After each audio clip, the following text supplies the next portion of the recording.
Madame, Monsieur, bonsoir. La circulation est redevenue quasi normale ce soir après une nuit de galère sur les routes enneigées du nord-ouest et du nord-est de la France. La neige a piégé près de 10 000 automobilistes bloqués pendant 12 heures sur l'autoroute A31 en Meurthe-et-Moselle. Météo France émet un bulletin orange pour les prochaines heures dans une dizaine de départements. À partir de ce soir, la nouvelle norme européenne sur les rejets de dioxine s'impose à tous les incinérateurs d'ordures ménagères. La ministre de l'écologie, Nelly Olin, s'est rendue en personne à Poitiers pour imposer la fermeture du dernier site en infraction. 60 millions de consommateurs révèlent la présence de pesticides non autorisés sur certains fruits et légumes. La France reste toujours le plus gros utilisateur européen de pesticides. Inquiétude ce soir sur le sort de l'ingénieur français enlevé en Irak il y a 3 semaines. Dans un enregistrement diffusé sur Al Arabiya, un groupe irakien a menacé de tuer l'otage si la France, je cite, ne met pas fin à sa présence dans ce pays. 2 semaines avant la France, le coup d'envoi des soldes a été donné aujourd'hui en Grande-Bretagne. Comme chaque année, des milliers de personnes se sont agglutinées aux portes du plus célèbre magasin londonien. Le mystère de la momie Ötzi, 7 personnes sont mortes après avoir côtoyé ce corps congelé retrouvé dans le Tyrol italien il y a 15 ans. Malédiction ou simple coïncidence? Élément de réponse dans ce journal. La nuit a été longue, très longue pour les milliers d'automobilistes bloqués par la neige sur l'autoroute A31 entre Nancy et Toul. Beaucoup ont été forcés de dormir dans leur voiture. Les plus chanceux ont réussi à quitter la route pour s'abriter dans des centres d'accueil improvisés sur place. Laurent dit, Chloé Lecomte. Des camions en travers de la chaussée à cause de la neige et des automobilistes coincés derrière sans pouvoir quitter l'autoroute. À 1 h du matin, plusieurs milliers de véhicules sont ainsi piégés dans une vingtaine de kilomètres de bouchons tout autour de la capitale lorraine. Le plus sérieux point noir, ce tronçon de l'A31 entre Toul et Nancy. Ici, les perturbations ont commencé dès l'après-midi. J'étais au travail à 17h30 et je suis parti pour rentrer chez moi. J'ai une trentaine de kilomètres à faire et là il est 2h20 et je suis toujours pas rentré. Ce n'est que vers 1 h du matin que les pompiers de Nancy parviennent à rejoindre cette portion d'autoroute. Objectif, distribuer à boire et à manger aux naufragés de la route. On a encore quand même quelques kilomètres à faire à distribuer un peu d'eau et quelques barres de céréales. Destiné à combien de temps là? Je peux vraiment pas vous dire et je pense qu'il y aura sûrement d'autres convois qui vont s'engager derrière nous pour remonter un petit peu plus loin la file. On a à boire depuis 2 minutes là, ça va. Et les enfants derrière? On essaie de les faire dormir. Mais tout le monde ne prend pas les choses aussi calmement. La famille Weger est arrivée vers 4 h du matin dans ce centre d'accueil de Nancy, un peu perdu, et remontée contre le manque d'informations. On va tenter notre chance. On nous dit rien. Tout ce qu'on sait, c'est que l'autoroute est fermée, puisqu'on a voulu réaccéder sur l'autoroute. Et là, on a vu une voiture de police qui nous a dit non. Mais rien de plus, on ne sait pas. On ne sait pas si on pourrait prendre des voies des départementales, secondaires, on ne sait rien. Après une boisson chaude, ils repartiront du centre direction Strasbourg. Mais plusieurs centaines de personnes ont décidé de dormir sur place. À 10 h ce matin, la circulation avait repris sur tout le réseau. Les engins de la DDE se sont relayés toute la journée pour saler les routes. Le risque à présent que la neige fondue ne gèle, transformant les routes en patinoires. À l'ouest, cette fois entre la Basse-Normandie et la Manche, ce sont 400 poids lourds et autant de voitures qui ont été bloquées par la neige. Les camions accidentés ont ralenti le travail des équipes de déneigement. Mathias Hillion, Bruno Vignier. La 84 vue du ciel, une file de poids lourds à perte de vue, piégés par la neige. Sortie de route pour ceux qui ont tenté de braver les intempéries.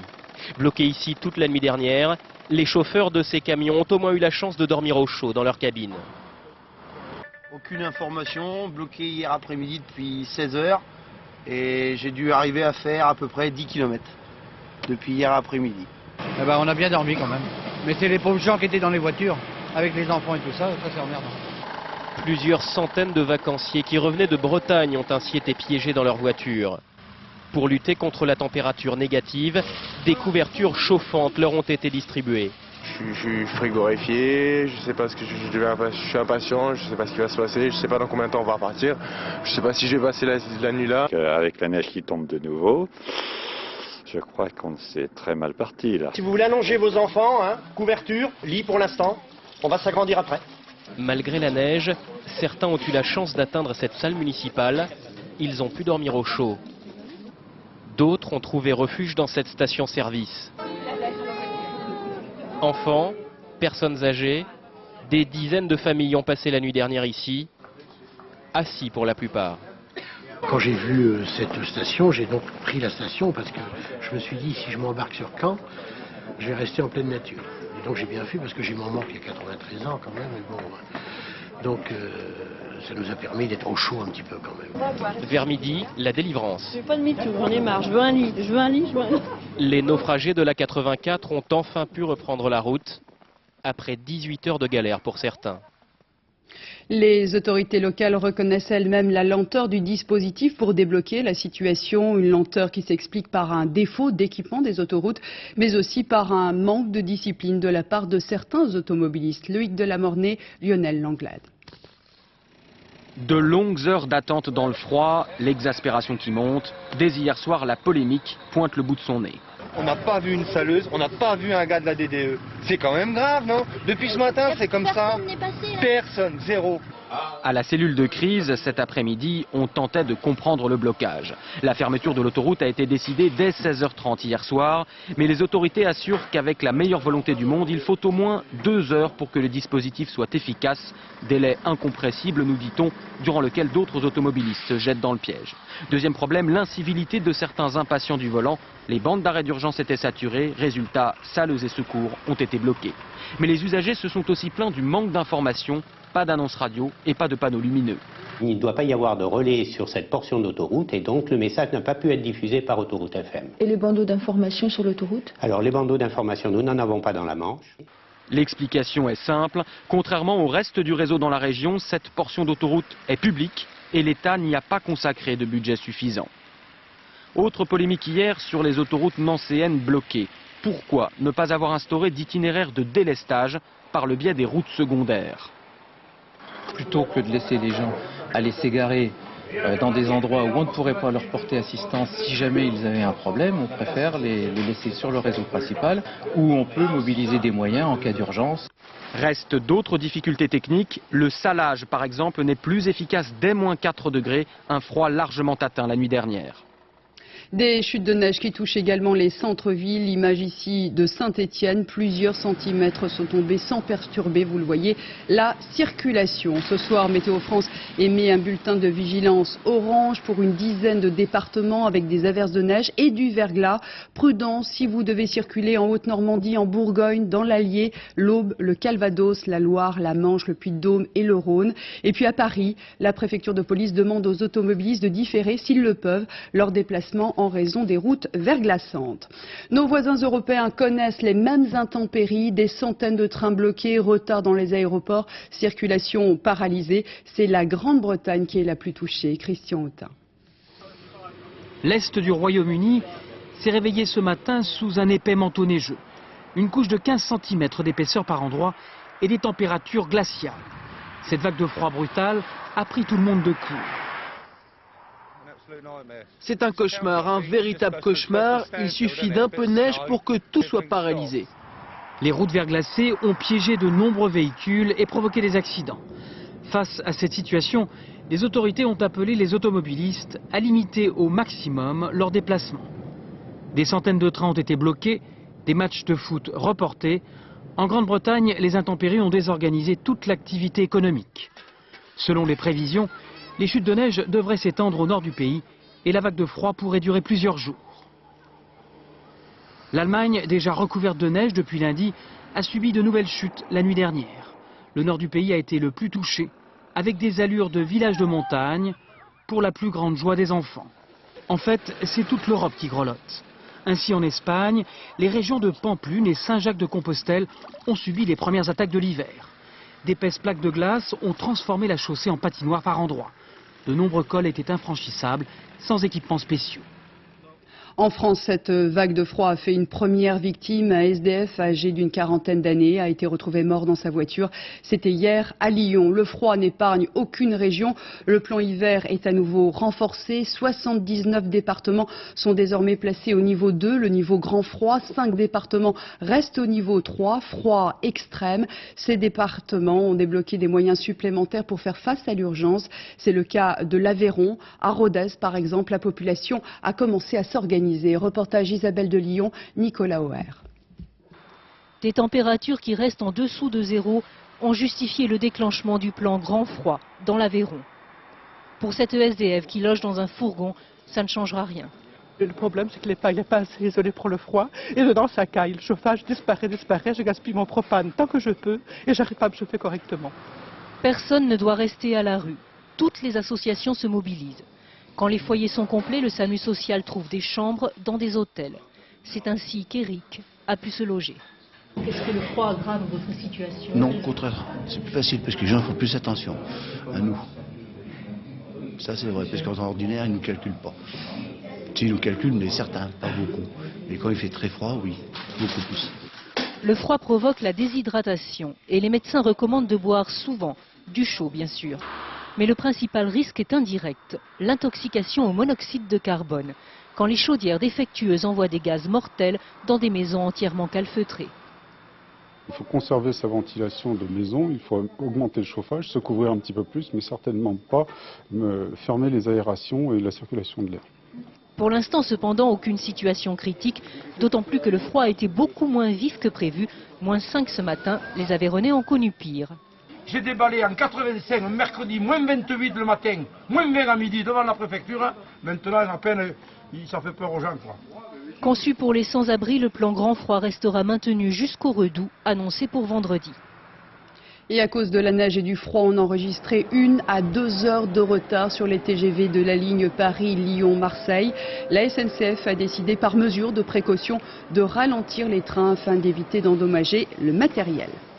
Les sociétés d'incinération d'ordures ménagères avaient jusqu'à aujourd'hui pour mettre leurs équipements aux normes européennes. Il s'agit de limiter les rejets de dioxine. La ministre de l'écologie, Nelly Olin, a dû se rendre en personne à Poitiers ce matin pour imposer la fermeture du dernier site en infraction, celui de Saint-Éloi. Mickaël Repars, Antoine Morel. Visite express de la ministre de l'écologie à l'incinérateur de Poitiers. L'usine n'est pas conforme. Nelly Olin est venue en personne annoncer au maire sa fermeture.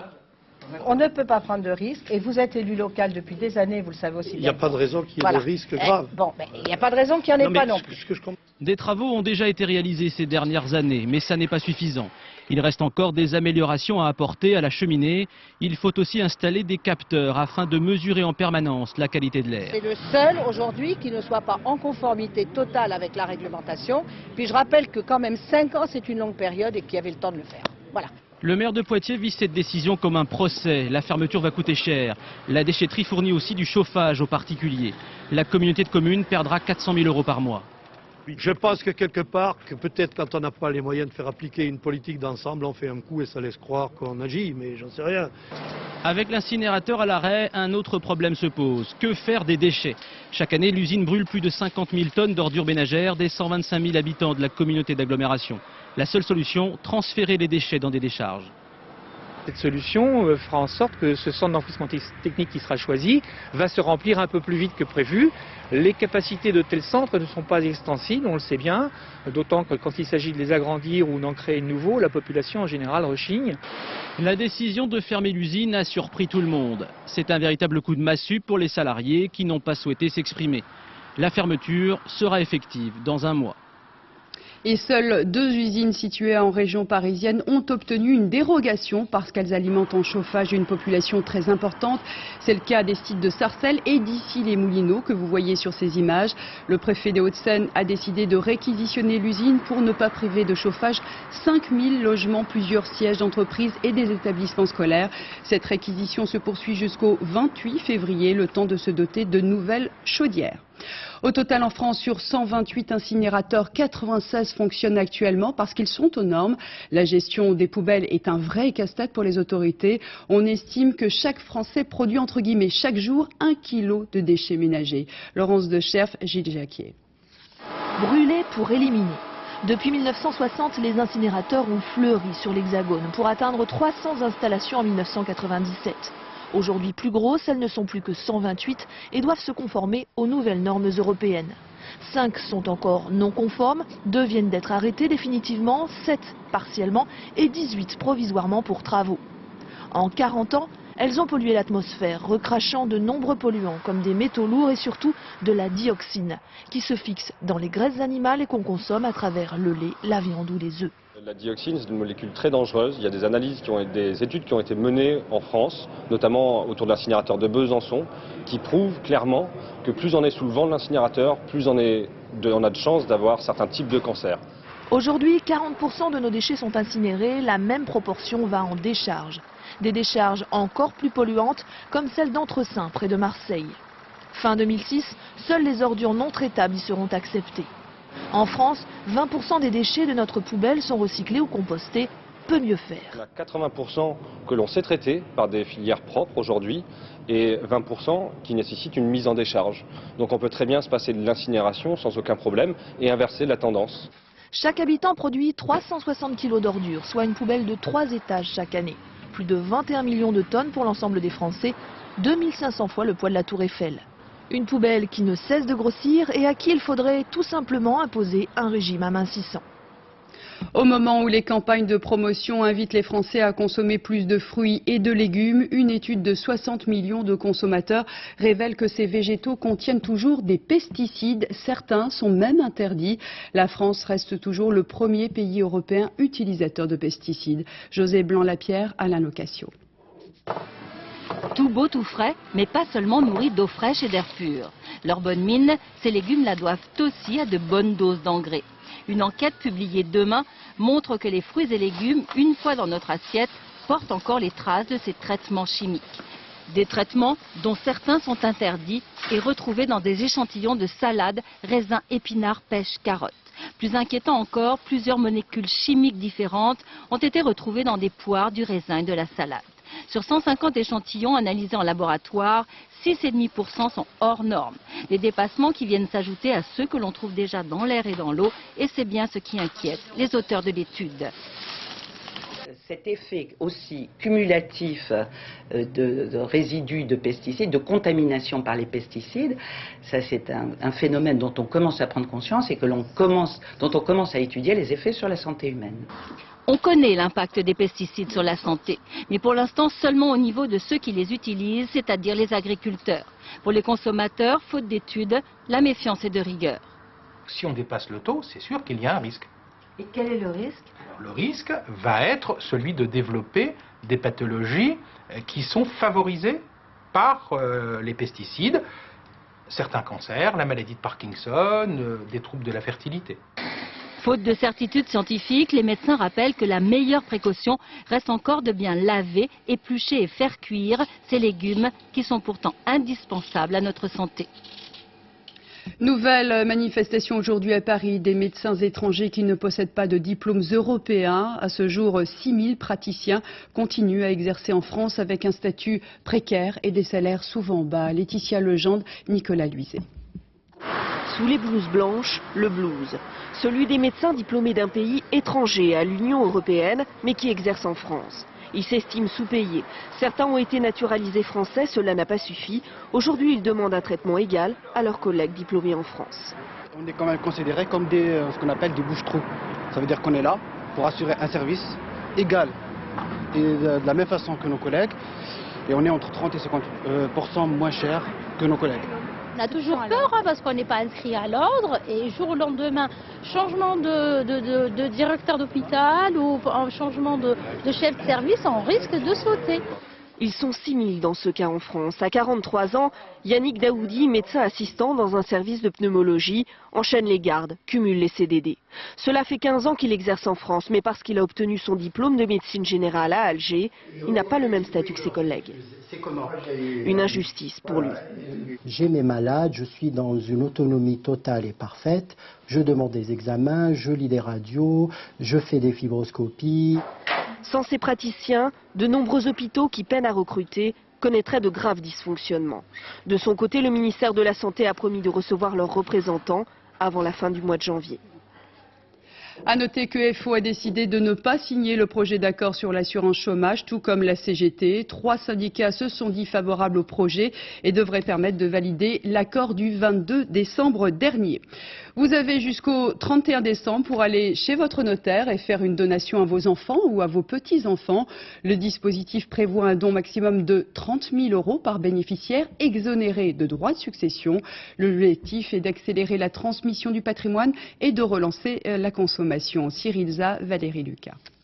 Bon, donc tout ça réunis aujourd'hui pour régulariser notre donation. Monsieur et Madame Cormuel s'y prennent à la dernière minute. Ils se présentent devant leur notaire, ils font à leur fils une donation Sarkozy, nette d'impôts, une bonne affaire.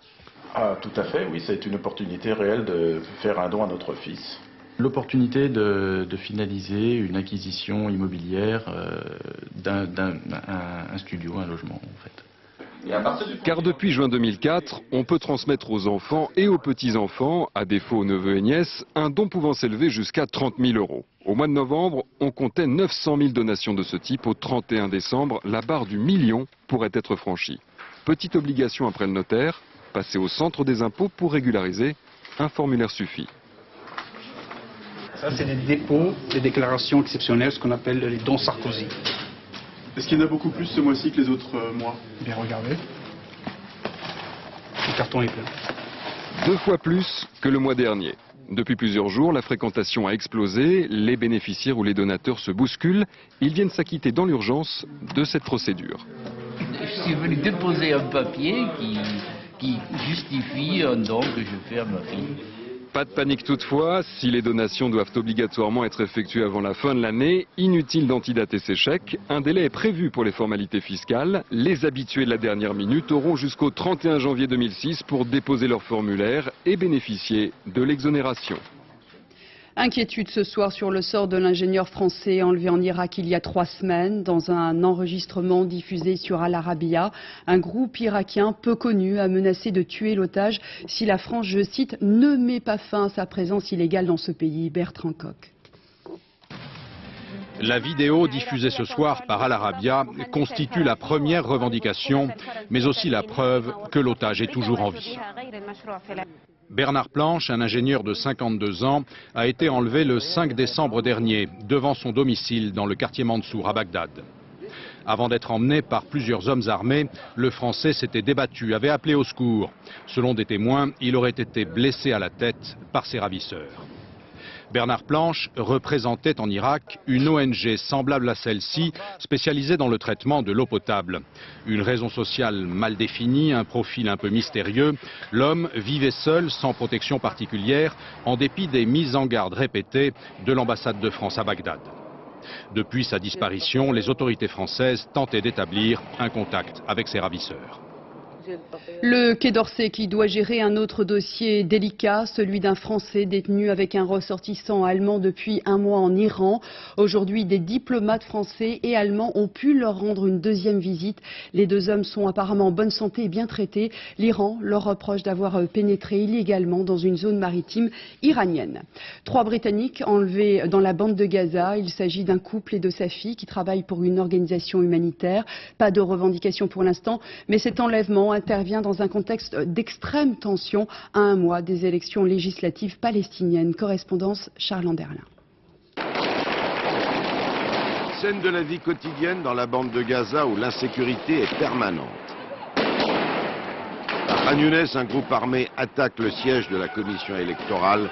Les assaillants appartiennent aux brigades des martyrs d'El-Aqsa, une organisation proche du Fatah, le mouvement du président palestinien Mahmoud Abbas, qui visiblement ne contrôle plus grand-chose. Même genre d'opération hier à Beit Lahia, au nord de Gaza. Ces militants réclament des salaires. Cette fois, pas de coup de feu, mais des menaces. Si nous n'obtenons pas satisfaction, nous brûlerons tout ici. Et si cela ne marche pas, nous kidnapperons des étrangers. D'autres groupes n'ont pas attendu et régulièrement des étrangers sont enlevés. Aujourd'hui, 3 Britanniques que la police palestinienne recherche. La semaine dernière, 2 enseignants de l'école américaine de Gaza, ils ont été libérés le jour même. Tout cela alors que le djihad islamique poursuit ses tirs de roquettes en direction d'Israël.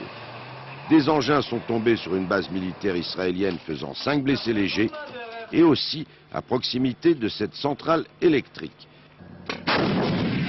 L'armée israélienne a riposté en interdisant par des tirs d'artillerie l'accès à une zone de plusieurs kilomètres dans le nord de Gaza, le long de la frontière. Depuis ce soir, l'endroit est régulièrement bombardé. Toute personne s'y trouvant risque sa vie. Le djihad islamique promet de poursuivre ses attaques. Aux États-Unis, les États du Texas et de l'Oklahoma connaissent une période de très grande sécheresse propice aux incendies. Des feux attisés par des vents soutenus à plus de 60 km/h et par des températures de 27 degrés largement supérieures aux normales saisonnières. Les habitants de la ville de Mustang ont dû être évacués et au Texas, l'état de catastrophe naturelle a été décrété dans tout l'État. Avec 2 semaines d'avance sur la France, la chasse aux bonnes affaires a déjà commencé en Grande-Bretagne. Comme chaque année, des milliers de personnes se sont levées aux aurores pour profiter de l'ouverture des soldes d'hiver chez Harrods, temple londonien de la mode et de la consommation. Bernard Lebrun, Dominique Marotel. Bien que fondé en 1898, ce n'est pas le plus ancien grand magasin de Londres. Mais Harrods est incontestablement le plus connu et celui qui donne le ton. Aujourd'hui, c'est en fanfare qu'il ouvrait ses soldes et cela s'entend jusqu'en France. C'est mythique les soldes chez Harrods. On sait qu'il va y avoir énormément de monde, voilà, c'est déjà le cas. Et c'est par le traditionnel compte à rebours des stars locales du cinéma que la ruée vers les rayons a commencé. Pas facile de s'y retrouver quand c'est la première fois, dépaysement garanti pour des Françaises, le propriétaire de ce temple anglais du commerce est égyptien et il solde tout, même le thé. Ah, le mag il est super beau. Autre temple du commerce anglais, Oxford Street. 3 km de boutiques, soit 6 km de vitrines, de 50 à 70% de remise sur les prix, mais il faut souvent faire la queue. C'est pas glorieux, c'est la première fois que je fais ça. Tout est à moitié prix, on fait vraiment de bonnes affaires. C'est bien, c'est très intéressant. Voilà, voilà la preuve. On a fait une théière. Une théière anglaise. C'est original pour le compte. Frais de transport compris, il n'est pas certain que les soldes londoniennes soient plus avantageuses que les soldes parisiennes. Mais il y a ici quelque chose de plus et qui n'a pas de prix, l'exotisme britannique. Et à New York, ce n'est pas encore la période des soldes, mais Manhattan est une destination très prisée en cette période de fin d'année. Les touristes ont, semble-t-il, oublié le traumatisme du 11 septembre 2001. Ils se laissent à nouveau séduire par la magie des gratte-ciel. Du coup, les hôtels affichent complet sur place. Pascal Golomer, Tristan Lebras. Il en est ainsi depuis 97 ans. Cette boule de lumière s'élèvera au-dessus de Times Square le 31 décembre à l'heure des 12 coups de minuit. New York célébrera la nouvelle année avec pour inviter des dizaines de milliers de touristes, plus nombreux encore que d'habitude. Et parmi eux, beaucoup de Français. Miran, Franck et leurs enfants sont venus pour une semaine, histoire de goûter à la vie new-yorkaise dans tous les sens du terme. Car New York, ce n'est pas seulement du shopping et des musées, c'est aussi une atmosphère très particulière. Miran, en tout cas, est tombée sous le charme. On voit des personnes qui viennent un peu de partout dans le monde, même s'ils ne parlent pas l'anglais, tout le monde fait un effort surhumain presque de se comprendre, de s'entendre. Au début, j'étais impressionnée par les gratte-ciel, et après j'ai commencé un peu à m'habituer. Quand on est en haut d'une gratte-ciel, on a vraiment l'impression que c'est des Legos.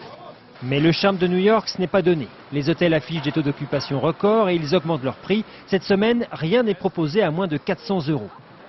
Et les musées suivent le mouvement. Nos touristes français sont venus visiter le musée d'art moderne, refait à neuf. Le tarif aussi a été revu, à la hausse, plus de 16 € l'entrée. Le MoMA est aujourd'hui l'un des musées les plus chers au monde. Mais le record des prix, ce sont les shows de Broadway qu'ils détiennent. Eux aussi affichent complet. Du coup, tout leur est permis.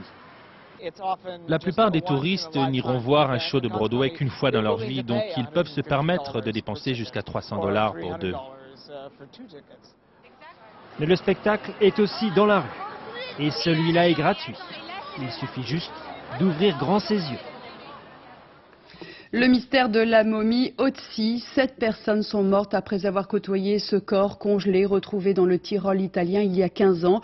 Scientifiques, journalistes ou randonneurs, ils avaient tous un lien étroit avec les recherches. Alors, malédiction digne de Toutankhamon ou simple coïncidence? Élément de réponse, Frédéric Montel, Bernie Mériot.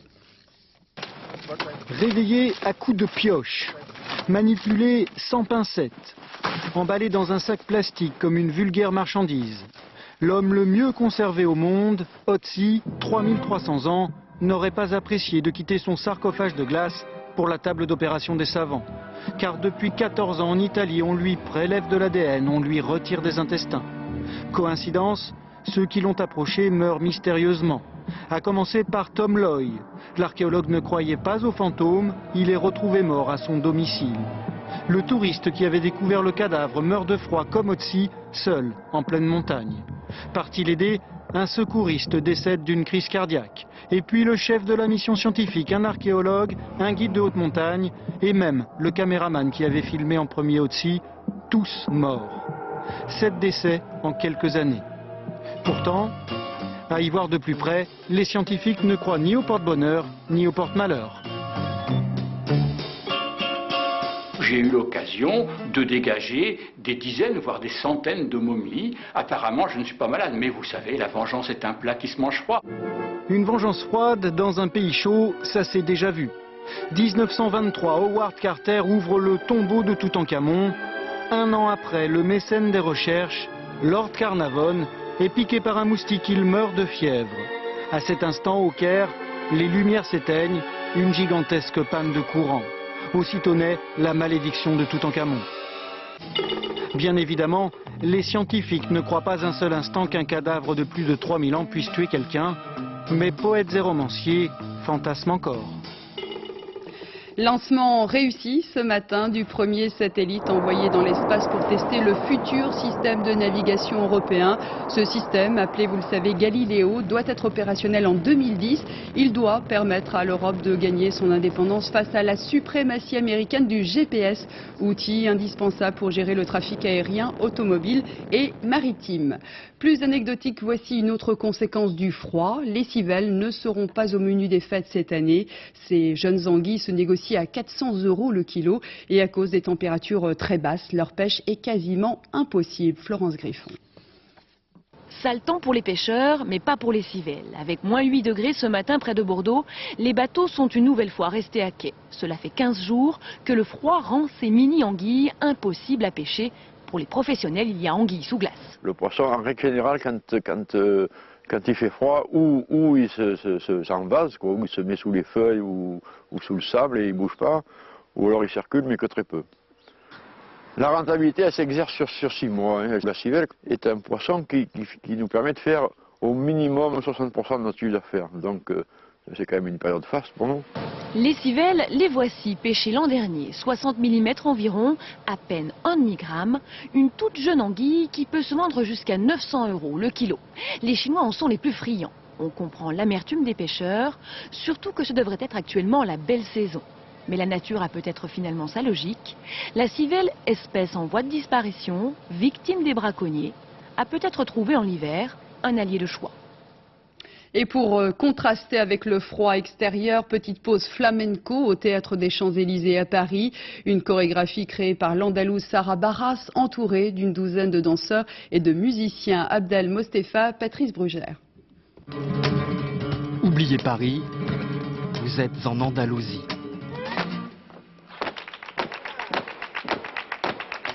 Oubliez l'hiver, vous êtes dans une arène, sous un soleil de plomb.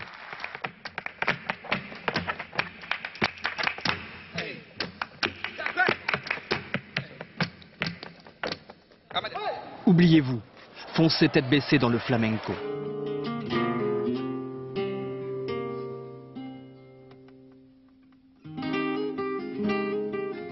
Tapis dans l'ombre, vous guettez, prêt à bondir, sur ce que ces danseurs appellent le duende.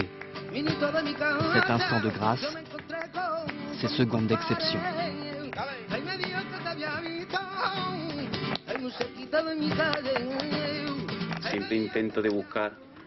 Je tente de trouver le duende en permanence.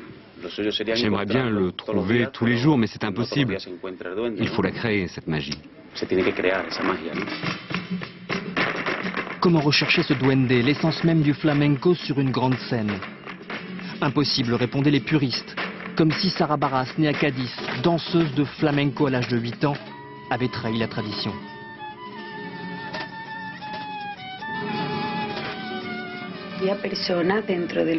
Il y a des gens qui prétendaient qu'on ne pouvait danser le flamenco avec toutes ces lumières dans un grand théâtre, mais seulement dans de petits endroits. Aujourd'hui, apparemment, ils se sont rangés de mon côté.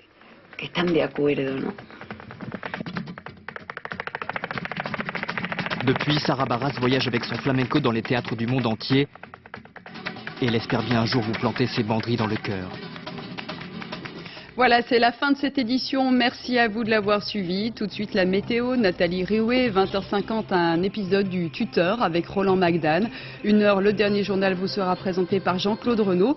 Dès 6h30, Télématin, dans les 4 vérités, Roland Ficard recevra Franz-Olivier Gisbert, le patron du magazine Le Point. Puis on se quitte sur ces images de Brigitte Bardot en visite dans un chenil de Nice. C'est là-bas qu'ont été recueillis 140 chiots saisis la semaine dernière. Ils étaient transportés illégalement vers l'Espagne. L'actrice a réclamé une loi sur le statut de l'animal. Excellente soirée sur France 2. À demain 20h. Ils sont lourds, hein?